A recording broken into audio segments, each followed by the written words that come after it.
It's a wonderful Friday morning, and you're most welcome again to our Shift to Blame series. So, good morning, good afternoon, and good evening, depending on where in the world you're joining us from. My name is Estella Hilda Anneman, and I'm the coordinator for American Corner Aboba, and I'll be your moderator for this session.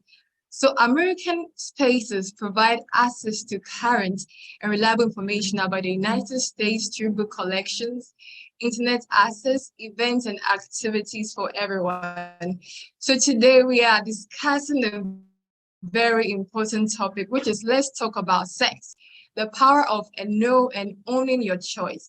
And facilitating the session is Dr. Amanda Odoy. She is a research fellow for the Gender Research Advocacy and Documentation from the University of Cape Coast. So Dr. Amanda Odoy is a feminist, gender and social justice advocate and academician, and she is a research fellow at the Center for Gender Research Advocacy and Documentation, as mentioned earlier, from the University of Cape Coast, where she engages in research, advocacy, and capacity building training of women and gender issues for the university community and external bodies that seek her services.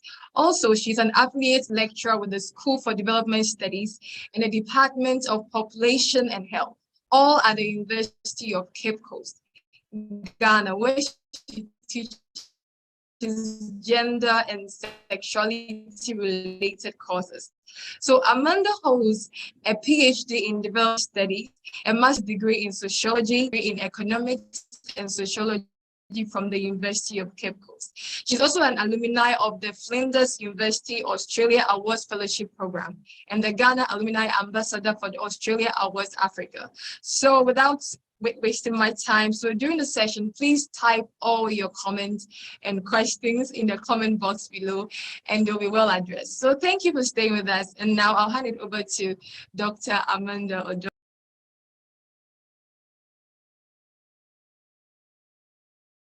Thank you very much, Stella, and thank you to American Corner for the opportunity to have this discussion today. I've titled my presentation, Let's Talk About Sex. So we are going to have a discussion about sex, sexual rights, and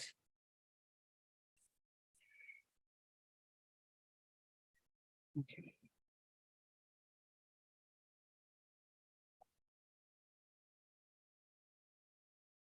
So I've titled my presentation, Let's Talk About Sex. Sorry for the technical issues. The aim is to give us an overview of gender-based violence and what it entails, gender-based violence as it pertains to Ghana, and then we link it to sex and sexual relations and why it's important for us to have a discussions around that, especially in the current space where we're having a lot of femicides, and some of them having relationship with issue of sex and ability to stand up to want to have sex or not. So when we talk about sexual and gender-based violence, it's defined as the forms of violence that occur because of the normative role expectations that are associated with each gender. In our socialization as a society, we give women's role, men's role, and determine what is appropriate and inappropriate space for women and men to occupy. Within this, we have messaging around what is expected of men and women, what they have to and must do without which there are consequences. And this positioning of women and men in society comes with this unequal power relationships between women and men. And some of these unequal power relationships have consequences for gender-based violence. Because of where men occupy or women occupy, the roles that they will play will determine who has power over the other. Most often it is men that are given the power over women, and the power that men have and the messaging around what they can use that power for sometimes and most often results in what is gender-based violence that we talk about in society. Gender-based violence takes the forms of domestic versus public. In domestic violence, we are looking at the forms of violence that occurs in the home. Those between partners, those between parents and children, parents, mother and father, siblings, amongst others. And then in a public space, when we talk about sexual and gender-based violence, we are looking at the forms of violence that occur in the workplaces, religious spaces, even on our way to work, if you're boarding public transport, when people touch you inappropriately or hit you, or the fights and all that come and can take place there. They can also take the forms of physical, where one hits you, so you're hit or beaten by someone because a person has power to do so. And then also sexual, where we have forced sex. You're forced to have sex. And when this happens between adults, it's considered rape. When it happens to underage women and boys and girls, it's considered defilement. Sexual gender-based violence can also be verbal. The insults, there are certain words that somebody can use and you may never recover. So a lot of children grow up having low self-esteem because of the words that they have been told by their teachers in school. You will not amount to anything. You are not intelligent. This space is not for you. What they hear at home, as well as what plays out in all other spaces. And then this can also have emotional and psychological consequences. Isolating people from other members, they cannot engage, the guilt tripping all has consequences. And so that can be considered as a form of gender-based violence. And then we also have economic forms of gender-based violence, which looks at acts of denial of resources. So you will not give your partner housekeeping allowance because previous night she denied you sex, and that has consequences for your children. Or you will not pay your child school fees because you have a problem with the mother. Or you will not take care of your partner because she has said something that you do not like. That is what we consider act of economic denial, and is considered a form of gender-based violence. If it is your responsibility to provide, you're expected to make that provision, whether male or female, or you deny your children food because their father has offended you. These are all consequences or some forms of gender-based violence. And gender-based violence has the potential to cause harm and injuries. If you perpetrate physical abuse where you hit someone, or out of anger, you pour hot water on somebody, or you pour acid, it can cause injury. Sometimes life-threatening injuries or lifetime injuries where people cannot recover and end up being disabled. You push somebody, person hits their head or hits their eyes, and then the person becomes disabled, and it becomes difficult, or lives with a disability for life. And this living with disability has consequences of curtailing dreams. Similarly, unwanted pregnancy from rape, from defilement also has consequences like curtailed dreams. Young women drop out of school, and death from attempting to abort because they don't want some pregnancies. Also, economic resources and implications for the home, for the institutions, and for the state as well. If the breadwinner of the home is murdered because of gender-based violence, then it has implications for the survival of the family, the children that can go to school. If the forms of violence is taking place in the office and the perpetrator is in the workplace, the labor, the person that is being harassed may not find it comfortable going to work. They are always sick, they drop out of school, they underperform, and it has productivity implications for the workplace. The state also has its consequences when gender-based violence goes unchecked, because then the time off and the low productivity has consequences for revenue for the state. Also, the state having to subsidize medications in the hospitals, and people going there more often means that the state has more cost of taking care of certain diseases that could have been avoided. So sexual and gender-based violence is not only limited to the individual, but it has connection with other people around us. Sexual and gender-based violence can be perpetrated by anyone. It can be family members. We have had instances as Ghanaians where we've had fathers sleeping with daughters, underage daughters. We have women sleeping with underage children. We also have strangers that are raping people that they come across. We have partners that we should call intimate partner violence, beating their partners. We have peers that also perpetrate forms of violence against us. And then we have our colleagues in the workplace or wherever we find ourselves that also perpetrate it. Sexual and gender-based violence also cuts across all ages. Children can perpetrate it against themselves. Parents can do that against children, bosses versus subordinates, and then at the same level, levels of perpetration of gender-based violence. So what about gender-based violence in Ghana? Gender-based violence in Ghana takes all the forms as have been discussed earlier.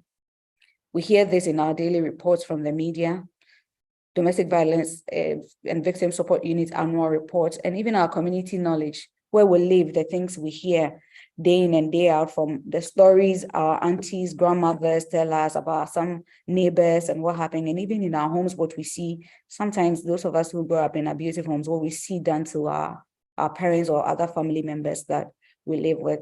So it seems to be a common practice in Ghana. And then gender-based violence, as it is, because it's gender and informed by our socialization and the power that comes with it and unequal gender relations, is gendered in source and on the receiving end, where females on the receiving end are the victims and mostly the survivors of gender-based violence. I use the word survivor here to reflect the fact that it's not everybody that survives gender-based violence. In recent times, we've had numerous cases of women being murdered in Ghana. These victims died, so we cannot call them survivors, but they are people that have lived to tell their stories. And males are the perpetrators. Over the last 2 years, we've had over 60 cases of femicide, women being killed by their partners. Only a few of these cases are from women murdering their male partners. Between January and June alone, we've had over 15 cases for this year, 2023 alone. And this number of women that have died are workers, they are contributors of taxes. And so then the national cost of gender-based violence comes into play. If they are the breadwinners of the homes, they are the ones that are taking care of the home, you can think about the future. Even if they are not the breadwinners, they are the mothers that were taking care of these children. And you are sure that they are more likely to be present in these children's life and ensure that we groom and train children that are fit for our Ghanaian society and for the development of our society. Gender-based violence in Ghana can also be at the individual level and also at the institutional level. Individual level is what happens between partners, peers, and all that, and mostly in the private sphere, and a few in the public space. But institutional gender-based violence has mostly institutional backing because of the normative practices we have endured. And some of these are around sexual harassment, for example, where in the workplaces, we are not putting any measures to address the forms of violence that happen in the workplace. Also, sometimes the laws and policies and practices can become institutional forms of gender-based violence. We are penalizing women for taking maternity leave. So those are forms of violence in the workplace. You get pregnant, so we are not employing you. Or we give women an age limit about below which they cannot have children. They have to make sure that they serve some number of years in the workplace before they can have children. All these are forms of institutionalized forms of violence that are perpetrated. And looking at the individual versus institutional, so we have the domestic and public space violence, which can be situated within these forms of violence that we have in the country.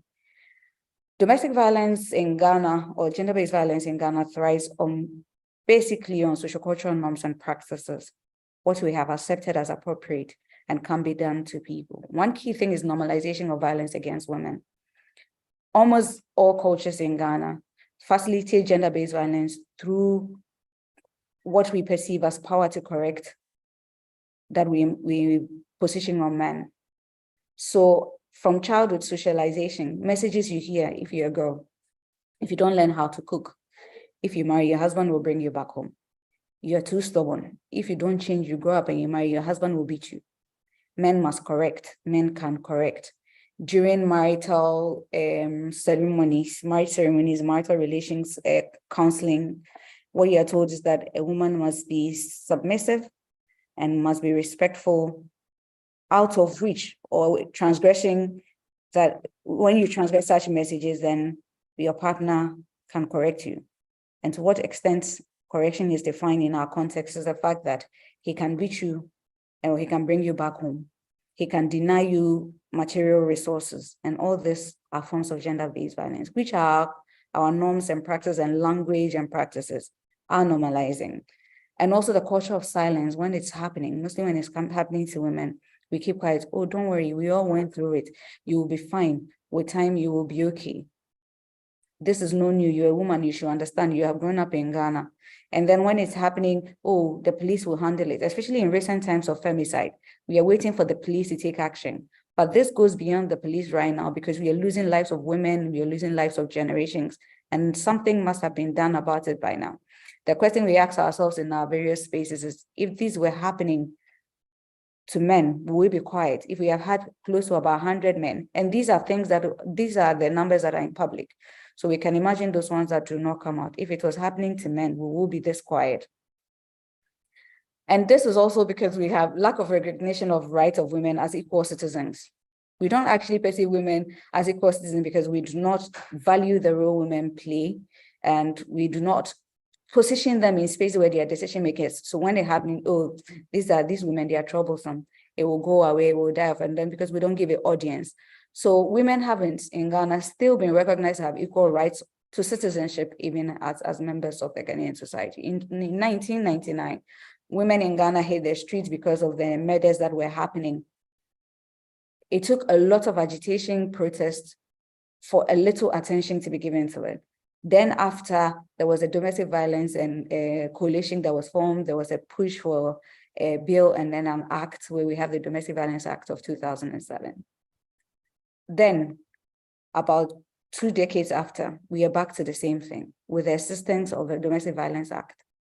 We have femicide, which between 2020 and 2023 should be close to 100 by now. Women murders, and these are in public spaces, but there's no national attempt to do anything about it.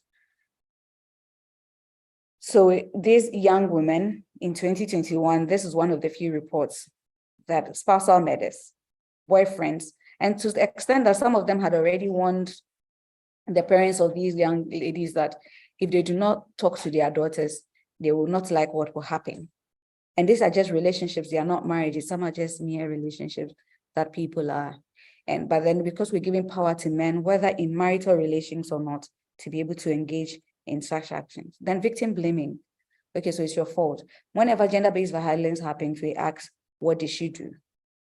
Not why did he do that? And because of that, women feel the burden and responsibility and keep quiet over the forms of abuse that they're experiencing until something goes wrong.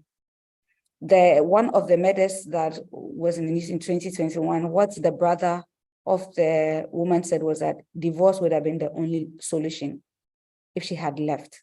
But then women are blamed for leaving marriages, and so they are staying. The recent one that happened, one of the witnesses said that they knew that was how the man was. You knew that, you allowed it to happen, and now she is dead. So these are ways we are making it impossible for us to address gender-based violence, even in the midst of having a national law that is against it. And because of that, people are not able to go out and share. Tolerated impunity for perpetrators. Because we've given men the will to be able to penalize, correct, it becomes very difficult to take away that power. So in a sense, we have granted them immunity against any forms of violence. So men feel that when they do not have the material resources to be able to discipline or take control of their homes, and they can use violence as a way of reinstating their masculine capital at home. And this results in victim blaming. You caused it. If you had, when he lost his job, if you had been submissive, it's because he lost his job and now you have money, so you think you're more powerful. That is why he needs to. And because of that, there's this systemic repression of women, which men are using to maintain their position in the society. When women want to break free from these repressive hold of men use abuse as a way of keeping them behind. It's either you don't go out, you don't go to work anymore. I feel now you're too exposed, so stay back home. And then I want a divorce. Well, I would rather kill you than to grant you a divorce. And these are some of the ways that we have encouraged gender-based violence. So in talking about the shifting blame series, today I would want to look at sex as a central theme in talking about women's empowerment. My choice of sex, and let's talk about sex, is informed by the fact that there are years of advocacy activities which have been which I have read, and also from research that points to the fact that sex is a dominating tool around which men take advantage of women, around which women are oppressed. So we have had instances where women, instead of going to school, men would rather impregnate their wife so that they stay. And then they'll go about telling her, I have impregnated her, now she can't go anywhere. She's stuck with me. Women's lack of knowledge or even awareness of their knowledge and their autonomy about sex threatens their ability to engage effectively in society. It can cost you your life. And a work done by Edwin Christ, a Ghanaian professor in the States. When wives say no, it's enough for their partners to be able to kill them, because then you are not expected to say no. He determines when to have sex, what he needs to do with you. And because of that, I believe that it's important that we have sex education to talk about women as sexual beings and the need to engage that and to be able to help them, equip them to negotiate well in sexual relationships. And also to let men understand that the power to say no and the power to negotiate or initiate sex does not only lie with men. And that if we're able to understand this too, we have a long way of addressing gender equality issues around sex and also ensuring development and saving lives. Sexual acts are not in isolation. They can come with consequences of death, which has also implications for national development. So let's talk about sex and its relationship with gender-based violence. I define sex as a consensual act, emphasizing consensual between two adults or two persons who are considered to be of age to engage in the act. So there's various forms of sex, but not all of them are appropriate. And any sex that is beyond consensual, it is not considered appropriate sexual act that is tolerated. So that's how come we have sexual violence. If you force somebody to have sex, or you have sex with the person outside of the person's consent, then that's not the kind of sex I'm talking about. Serves sex numerous purposes. People are given different reasons for sex. People say that it makes men live longer. It saves them from prostate cancer, a whole lot of issues, true and truth. But two key areas around which sex is never contested is the fact that, well, it's for pleasure, one, and it's for procreation. And the reason why we accept sex in marriage most often in a Ghanaian context, for example, is because we know that it brings children and it is for the sustenance of family lineage. And sex also has numerous consequences. It's not just the fact that we've had sex, we are done. No, it has consequences, pregnancies and all that. And then ability to take care of the children that come from these pregnancies. And because of that, sex between two people are expected to be at an age where they are ready to bear these consequences, especially when it comes to pregnancy. If you're able to take care of the child, provide for the home, feed your partner and the child, provide for the education throughout until they are of age to be able to engage on their own. There are therefore set parameters or regulations for sex around appropriate age for sex, the appropriate persons that can engage in sex. So for example, in our current discourses around same-sex loving relationships, we do not perceive them to be appropriate persons to engage, same-sex lovers to engage in sex, because then it will take away that purpose of sex, which is to bring forth children and for the sustenance of the family. And the assumption that is that these two people cannot procreate, and therefore we do not allow that. And also that sex must be between adults who can take on the responsibility. And sex must take place in marriage. But even though we know that sex takes place outside of marriage. Also is a fact that appropriate age is determined by institutions and cultures. So we have appropriate age for sex. In Ghanaian laws, the legal age for sex or granting sexual consent is at the age of 16. But then our societal norms and appropriate age for sex is within marriage. So there's this conflict between the national law and then the societal practice. And there's a conflict we are addressing in our homes and all that. So people say, if you had sex, you must marry a virgin. That's okay if that's what people want. But then if somebody can grant consent at the age of 16, then there are also the challenges of allowing a young lady at the age of 16 to have sex, and the consequences for pregnancy, their inability to engage, and their inability to have sustained relationships. We have child marriage, which is defined as marriage that is below the age of 18. So what are we saying? How are we teaching girls to make sure that you don't get pregnant even when you are enjoying sex at the age of 16? So you are not forced to be married off and all that. So these are some of the things that we need to question as a society, the inconsistencies and its implication for how women can engage and maneuver in society. Due to the fact that we're positioning sex in marriages, sex in our homes is the least talked about.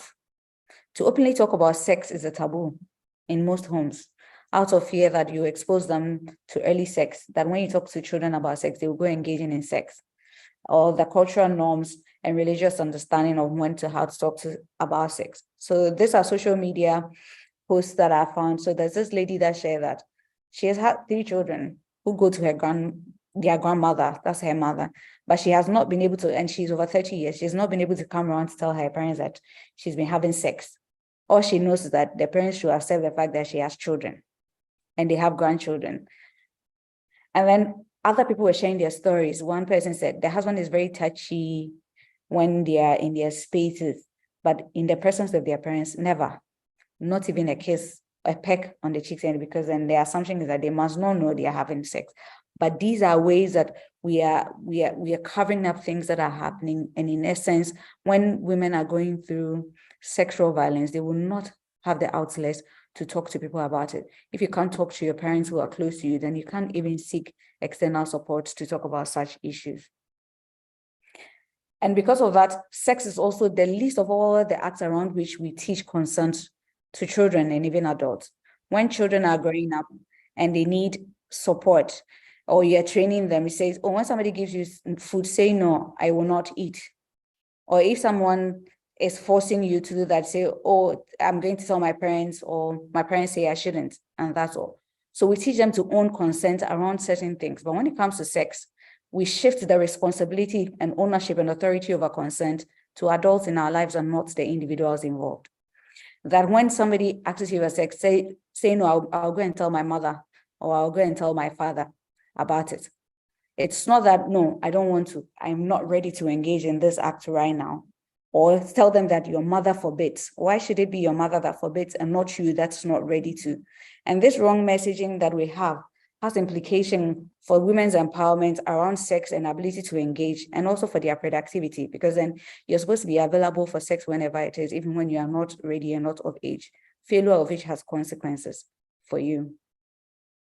Not talking about sex, whether with children or adults, females, because then we do that quite a lot with boys. We train boys, we have this assumption that they will grow up and marry, so they have to be knowledgeable about sex. So most often, male children are more knowledgeable about sex than female children are. And leaving men as the bearers of knowledge about sex, ownership, and giving them autonomy around issues of sex and sexuality is one way through which sexual violence and abuse against women has been sustained. One thing that I want us to understand is the fact that sex takes place in the context of power. And this power hovers around issues of age difference. And in our context, most often in relationships, we expect that women go for men that are older. Also is resource difference, men that can provide their needs. And all this make women vulnerable when it comes to sex. And also knowledge, because men have their knowledge, they mostly use that source of knowledge against women. So for example, a young girl says, no, my mother says that I should not have sex. They say, oh, don't mind your mother. Your mom won't know. And then he is able to coerce this child and force that child to have sex. And what we teach women and men about entitlement to body, women feel that they do not have ownership of over their own bodies. Or if you wear this, do you think your husband will like this dress? Will my partner like this dress? Do I have to put on this makeup or not? So we hand over entitlement of our bodies to men, and male empower and entitlement to women's bodies is one way through which the sexual abuses are also sustained. Then they feel, I can touch this woman anyhow. I can do this to this person when I want to, or feel that I'm a man, so I should be able to go after any woman at all and act for sex. Sometimes you do not have to engage in sex with a person for the person to feel violated. Some messages that you send, pictorial images you will send to the person, the words that you will use can make them feel offended and has implication for sexual violence or abuse, mental health challenges. Not knowing the right to consent, which is mostly on the part of women, because mostly women are the ones on the receiving end. We don't initiate sex. And because we don't know how to say no, some people will go around sleeping with anyone that comes to them. And this has consequences for their mental health. I know very well that I do not want to sleep with these people, but I'm not able to say no because people will say, you're a sports girl. And not knowing how to consent can also lead to pregnancies, and then we will use it against them. You are born one, so I'm not going to marry you. And all these have implications and consequences. So a lot of women are torn between what is right, what is wrong, what is accepted, what is not accepted, how to go forward and how to deny. And also has created this culture of silence, and the culture of silence that is interpreted as consent, even when women do not want to. So a woman says no. And then when I was doing my research, I was told by one of the participants that when you go one and a woman says no, you go 3 times, because women do not know how to say no. So her no means yes. Because we do not build women's capacity, so she says no, you push to a certain extent and she gives in. And all these have consequences for women's ownership and empowerment and autonomy over their sexuality. And then it also leads to fear of complaining. There's something wrong, I need help. Even STIs, when women have STIs and all that, there's those ones that can have immediate solution, but they are afraid to talk about it because somebody will know I'm having sex. But you're having sex all the time, so why not talk about it and get help? And then there's this assumption that women must be sexually reticent. They don't know what they want. They have to be laid back, and then men come to them and it shoes around chastity. So this perceived sexual reticence about women has huge consequences for women's life. These societal norms that, okay, women must wait for men to make an approach. So when a woman approaches a man and requests for sex, you are called names. Okay. So men are supposed to be the right bearers to demand, initiate, and determine what is done sexually, sexual positions in bed.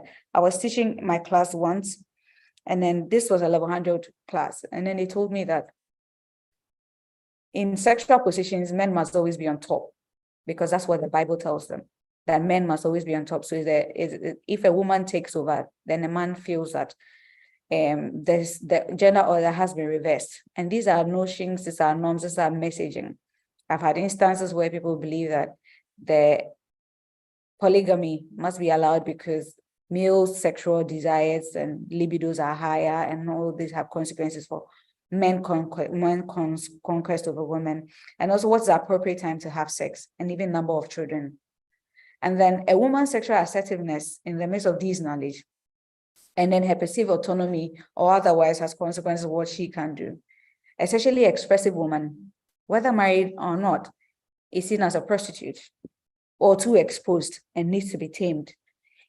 If a woman expresses or makes so much sexual advances in marriage, the likelihood that the partner will be wondering where she is learning their styles from and all that is high, because we assume that you're not supposed to know much.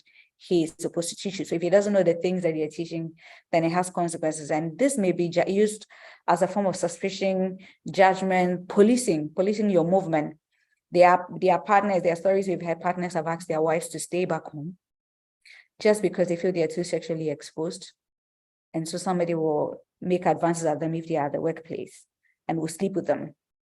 The fact is not the fact that she brings money home, but no, the fact that somebody will sleep with you. So sex as a pivot for denying the woman's economic participation. Or don't go to school. If you go to school, you'll meet other men and then you may be attracted to them and you have sex. These have been used to deny women opportunities. Similarly, a sexually unassertive woman is also not spared the shaming and ridicule. She is blamed for her partner cheating. If you were good in bed, your husband will not go for another woman if you are available. But women will not be available every time. There are biological situations that makes it impossible for us to be available 24/7 for a man. There are jobs, there are care works that they do that makes it impossible. So women's sexual autonomy or lack of it has consequences for their right to life and economic participation as well as health. So these are instances where women have been killed because they stood up and said no to sex or gave alternatives to sex. A 57-year-old man killed his wife because she asked that they have protected sex. Not because she's sleeping with somebody else, but then that they should protect themselves. They have 5 children and they did not have the economic means. So just to have protected sex and not get pregnant again, she was killed for not accepting raw sex. For denying sex, women have been killed.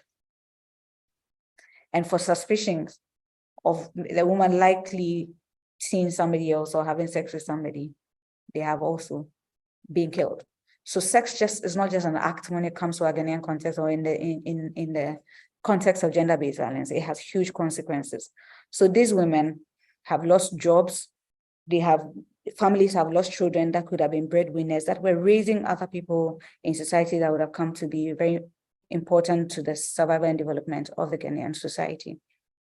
In the workplace, most often, sexual harassment, which is any unwanted sexual advances against a person, has been one key reason for which a lot of women want to leave their jobs, are unproductive at work, or do not find any form of happiness, because somebody will want to have sex with you before they give you a job. And if you refuse, they can make the workplace very uncomfortable for you. So the hostile environment, sexual harassment comes in two main forms. Hostile environment. These are acts that they make the workplace or wherever the person finds themselves very uncomfortable, emotionally abusive, and limiting to their ability to benefit and engage equally in the workplace. So we all come to work with certain qualifications. It is foundational. That is why you're taking for that job. But sometimes people will think, oh, it's because you have this kind of body. Or based on the knowledge they have of the boss of the place, they would say it's because you did this. That's why you got the job.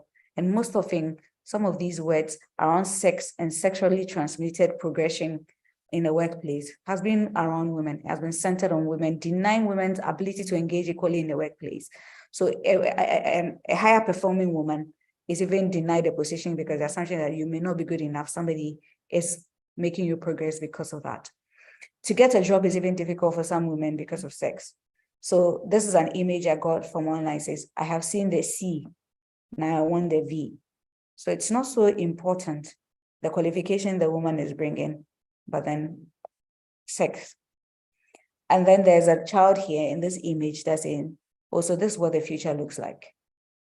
So it's possible this may have an effect on this child that may not ever want to work in a space. It is also possible because men in our lives know about this, they will deny their wives the opportunity to work and to contribute to the Ghanaian society. People have brilliant ideas, would have been brilliant bosses or staff in the workplace, but they are home because their partners want to protect them and their marriages and secure their assumed property in being the woman. And so quid pro quo, that's a threat or promise of reward in return. Sometimes a very high-performing student, high-performing staff, or perceived too assertive, sex can be used as a tool to which you dominate and silence her in the workplace. If you put pressure, she succumbs, she calms down, or she leaves the workplace, and then you have your way. Sex has also been used in times of war as a way of dominating even societies. So they want to take over the community. They sleep with all the women. Men feel aggrieved and they feel defeated because we've slept with your wife. I have defeated you. And these are issues around masculinities. And this is where how important sex is and how critical sex is in defining what is maleness, what is femaleness, what is right, what is not wrong. It is therefore pertinent that we build women's capacity around issues of sex and how to engage. Whether they want to have sex or not, we must be able to respect that. We must be able to let them understand what it takes to have sex and what the consequences are. Staying away from educating women on sex and allowing them to engage effectively in sex has consequences, such as ignorance whilst they are facing sexual problems. You may be a loving partner who would want the lady in your life to tell you about her sex challenge that she's facing, but she's unable to tell you because she's afraid that you will call her names and say that you caused it. What are you doing that is making this man make advances? So she would rather keep quiet. And this has low self-esteem consequences, mental health challenges. Then ignorance while facing sexual problems. There are lots of people, as we have come to know, that do not sometimes know the experiences of sexual harassment, being sexual harassment. They actually think, okay, this is what every woman goes through, so I have to go through. But it's not just about the fact that the person makes advances, but the consequences and effects. So people are always sick, not knowing what is wrong with them. But some of these things that are happening in the workplace, also, they are not paying attention, are pushed to the background around sexual advances, sexual harassment, maybe the consequences for which they're having those ill health. Undesired pregnancies. If we teach women about sex, how to protect themselves, and even how to initiate and negotiate sex using condoms and all, we are more likely to have saved a number of girls from adolescent pregnancies and unwanted pregnancies, and also sexually transmitted diseases. We have had curtailed education and dreams because women are not able to say no to sex, or even at the point where they were forced to have sex. They could have spoken to somebody about it. They could have been given emergency contraceptives to avoid some of the consequences of adolescent pregnancy, but no, they are not able to talk about it because they are afraid that they will be victim blamed for, and also shamed for having sex when they are not ready, even when it was not out of their own will. Not talking about sex also has consequences for sexual abuse, and that has been sustained over time. And that is why people think that, okay, when we are going through abuses, it's okay. No, it's not okay. We have come to know in the last few years that sexual abuses are not okay. It is taking lives. It is taking workers from the workplace. It is taking taxpayers away. It is taking critical members of society away, and there's a need for us to address it. It also comes with other health challenges, mental health challenges. Research shows that when a woman is raped, it takes over 30 years before they're able to calmly deal with it. So that's like 30 years of jail term. So even if that person was jailed for 25 years, as we do in Ghana, it may not be enough. And this woman could be forced out of work because of the trauma that they are experiencing and all that. So what we should know is that talking about sex, especially with children, does not encourage them to be sexually promiscuous. Rather, it helps them to protect themselves. That moving messaging, education about sex from it being appropriate only when during counseling, even in counseling, the session on sex does not last so long. But we assume that sex is a given, and that when they grow up, they will know how to have sex. They will know how to engage and negotiate. No, it just doesn't happen like that. There's a whole lot that needs to be taught about sex if we want to empower our female children, our sisters, our aunties, and all that to be able to engage equally in society. They need to understand what sex is, what the implications are. Most often when we are talking about sex, we tend to, if you have sex, you sinned against God. So the understanding of sex is sinning against God, and God will punish you. If no punishment comes, I'll go ahead and have sex. But the issue is not about sinning against God. It's about the consequences having uninformed sex can have for you. You can get pregnant, and pregnancy has consequences for your future. You can get STIs. It can lead to death. If we're able to train people, let them understand it this way, then it becomes appropriate. So let's teach people about sex to prepare them to become capable of accepting changes without judgments. Fears and disgrace will not be a problem for them because they're able to talk about their issues, and help them realize that the relationship between sexual life, making love, and human relationships. I can have a relationship with somebody without having sex, and it's okay. And that there's sexual life, that every person has desires and will engage in sex, but then I have the right to choose when I want to go into it. To help them make their own emotional and sexual choices, choose who they want to sleep with and who they do not want to sleep with, and not to accept anyone at all because it has consequences. And to improve communication with parents around sex, sexual challenges that young ladies are facing. Adolescence and sexual desires is normal. We are human beings, we all have desires, and there's a need for us to be able to engage that. But then if we teach them to build values around sex, when to have sex, what is appropriate sex and all that, it delays initiation of sex and consequently address issues around adolescent pregnancy, abortion, early marriage, and STIs. We should also understand that women are sexual beings. They will have desires. They have the right to determine when they want to consent to sex or withdraw sex. It's not every time the woman will be available. As I mentioned earlier, their biological needs like menstruation that make it impossible. Even work stress, men can say, I'm stressed, so I'm not having an erection of late. A woman can have stress and from the workplace that will also kill her libido. There's a need to understand that there are bodily differences and there's a need to address them. And that we also have to understand that women can withdraw consent at any time, even within their sexual processes. Anything could be going wrong at the time you're having sex. If he says, come out, please come out, negotiate and find out why, and then you go back to it.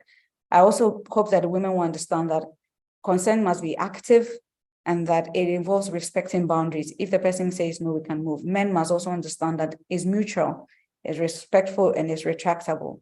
And that we need to check in, even willingly, to find out what we are doing with the people is what they want to do.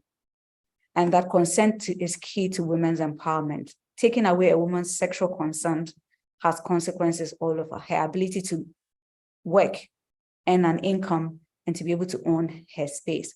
So sexual consent is also only yes. Do not take a woman's silence to be a yes. And that sexual consent means that I am ready, I want to do it. And when we have this in mind, we are more likely to be able to protect women. We will not kill wives who say they don't want to have raw sex. And that protected sex is equally as good as raw sex. Thank you very much. I hope that I've been able to address the issues around sex. And then this can set as a foundation for us to engage more discussion around sex and how to empower women. And that there's power in saying no, and there's power in saying yes. There's more pleasure in having consensual sex than it is in having forced sex. Thank you. Thank you so much, Dr. Amanda. This has been an interesting session. So thank you so much. But going to our comment section, we have some comments coming in. So from Thelma Dodu, she says, insightful presentation, Dr. Amanda. And we have another interesting question coming in. Just a minute. So, okay, so a question to you, Doctor. So how does can you share some effective strategies for fostering open communication about boundaries and consent in intimate relationships? Yes, there are. I mean, practically, yeah. So there, the first thing around for setting boundaries is to have early sex education. There is always age-appropriate sex education. We do not have to wait and think that when children grow up is when they will be able to say no, but right from childhood, where they can sit, where they cannot sit. And then the best way to set boundaries is to communicate. Communication is key. You should be able to have communication with your partner about what we want to do, what is essential to us, what is tolerable, what is not tolerable. So I don't like this kind of sex, and never will we have this kind of sex. Or at this point, we can negotiate and have these kind of sex. When you have such discussion, we have this program on UCC campus, which we call Camp Like Tidbit. We tell them that very early on in a relationship, let the person know what your boundaries are. When you're negotiating a relationship and they're, what are your likes and dislikes? That's not when you're talking about the food you like. No, it's a point to say, these are my deal breakers. These are my bonuses. These are my essentials. And these are my tolerables, beyond which we also have to build and instill in people values. We have to let people to also understand and respect others' values. There are people that want chastity. They want to remain chaste until they're married. So if you're able to communicate that early, that boundary is set in the relationship. The person doesn't want to stay, let them go. Somebody will come that will respect it. If somebody wants to have sex. So when you have such discussions very early in relationships, to set those boundaries. Yes. All right, thank you. So setting those boundaries early helps to go a long way. So we have another interesting comment from Asiedu Kwati Ano. So he said, I employed a lady with a 1-year-old boy. Sometimes it could be annoying to see the baby mess up the workplace. But then I asked myself, if I sack her, how would he and his mom survive? What's your thoughts about this particular comment, Doc? I would say that that's a very gender sensitive person. And that's somebody that seems grounded and understand the challenges of parenting. And I would appreciate him for what he's doing. It also shows that there's a need for us to do more, so caregiving and all that. So what structures can he put in place around the workplace for nursing mothers to make sure that this woman can keep the child in a space where he or she will be safe? Then she comes to the workplace, works with a sound mind, and then he also has a space that is clean, and then she can go back to the child. What discussions as an employer, what discussions can he have with other employers? It could be something that employers in his vicinity where they can come together, put together a childcare facility. They employ people who take care of these children whilst these women are working, and then they can go back to them. But it is a great starting point for acknowledging the challenges that this woman is facing and making room for her. Thank you very much, Arnold. Thank you so much, Arnold, for the good work you're doing. So Gina says she's enjoying the session. And then Florence Topper says it's a very interesting session as well. So this is another interesting comment from Aram Ahithia. She says they both have been in relationships for 2 years. Both promised no sex till marriage. All of a sudden, both felt for sex. Later, the lady refused. He is angry. What should she do now?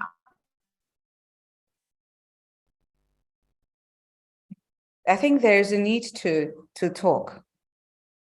And that's why I said sexual desires are normal. When two people are involved, when their emotions, even our biological makeup, for example, as women, gives a certain point in time where we have strong sexual urges. And if you say you don't want to have sex, and most around that time you are with somebody that initiates, you're more likely to fall if you don't have strong will. She's withdrawn because then she has come back to realize that that is not the initial boundary that they set. So that's where I'm saying that consent can be withdrawn. Okay, I consented to wanting to have sex. Now I have realized that I do not want to have sex anymore. So I think the partner must understand, and then you go back, let them revisit the initial agreement they had about sex and staying off. If it is not working, I personally feel that if it's not working, it will never work. If he is not accepting it now, he's not going to accept it. So now they should start talking about, is this what he wants?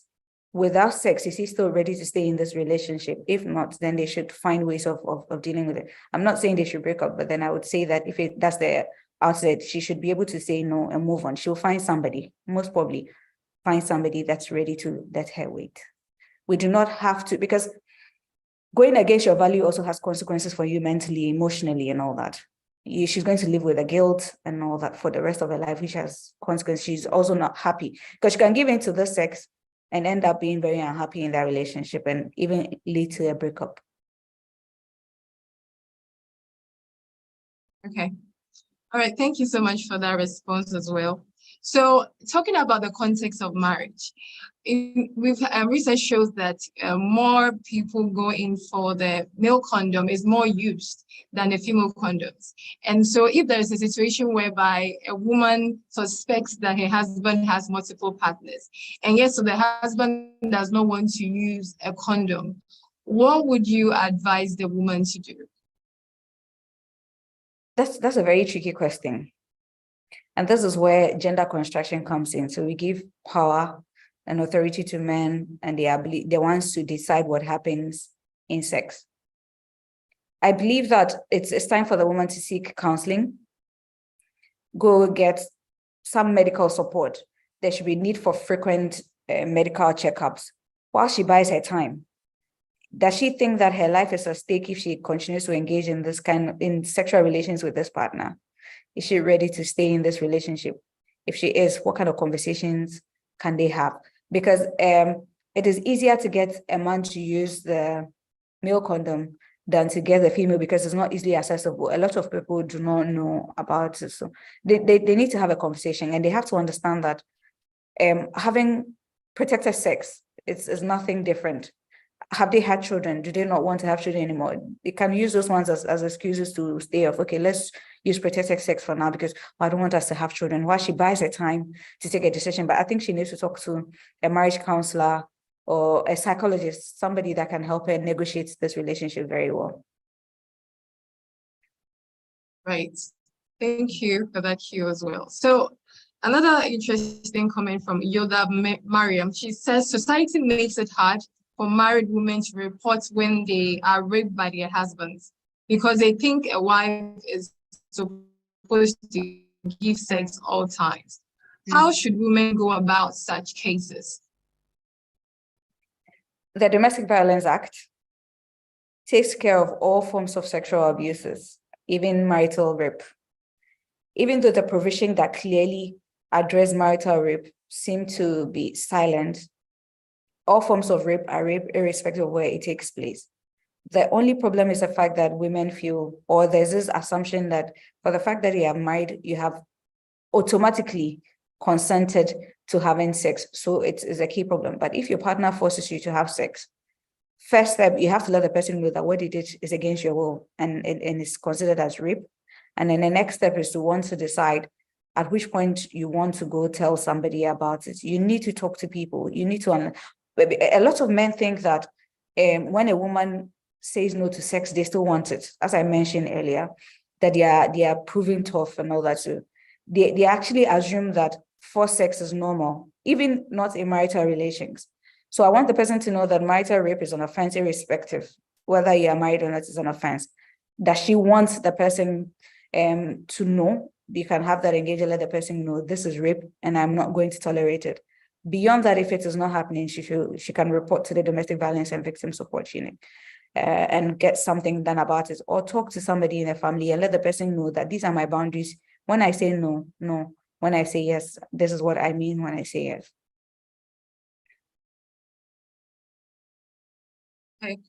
So in your experience, in your field of experience, what are some of the effective ways to educate and empower young people to understand the power of a no and take ownership of their choices? So that will be education again. Okay. So it's youth-friendly education. So for example, on campus here, we have, like, again, the Camp Life Tidbit, which we adopted from the Michigan University. So we have peer facilitators. We use their peers. One effective way is to use peers to talk to them. So we have a module where we train other students to lead such facilitation. And so they lead those engagements. And then you have to tease out the key components of what is consent. Consent, as I mentioned, is not something we talk about, so people don't know. We have to understand that. We also have to teach them values. So teaching people about values is enough to equip them to want to be able to know how to engage. And then age-appropriate sex education, it must start very early. You can start talking about sex with children even as young as 1, 2. Research shows that when you ask children to draw a human being, the moment they start or are able to put body parts there, it means that these children are ready for sex education. If they're able to push pubic hair wherever they are positioning and all that, it means they are learning, they're hearing things. And now with exposure to media, children know so much. I watched one cartoon some other time and I was traumatized because then in that cartoon, it's teaching, like showing instances where parents are forcing a female child to go to marry a man that is wealthy. So I'm thinking if my 3-year-old child or 4-year-old child is watching this, then the person is going to understand that. But these are ways they are learning about sex way too early. So watch what they are watching, use that as a form of education. It does not have to be formal with structures in place, but everyday engagement from home. In the schools, there have to be conscious efforts to introduce sex education. Unfortunately, when we try to, as a country, to introduce the sex education, comprehensive sexuality education, it was misconstrued to mean that we want to teach about LGBT issues. So it was taken up, but it was critical that we teach because very early, young ladies now start their menses at 8, 9, 10. That's an opportunity to talk about sex education. If they can't talk to their parents at home, which safe spaces can they go to? So how can the church be a safe space where they have periodic teaching about sex, taking care of yourself, how to say no and how to say yes? Because all this go a long way to feed into what society wants. Wait till you are old enough to have sex before you have sex and all that. So using different spaces are effective. Using peers is one effective way. Sometimes using outsiders is effective because they are afraid to open up to their parents. So using outsiders, but then our edge that we have these spaces in schools where we have people that they can openly open up to lead some of this education. And parents should stop pretending that their children are not having sex or hearing or knowing about sex and open up the space to talk about it.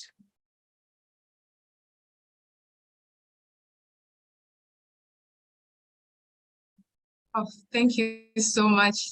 Thank you so much for that insightful answer as well. I hope that we all take a cue from it for those who are parents and those who are upcoming parents, educators, and the community at large. So thank you so much, Dr. Amanda. So we have to draw the curtains. Our time is up.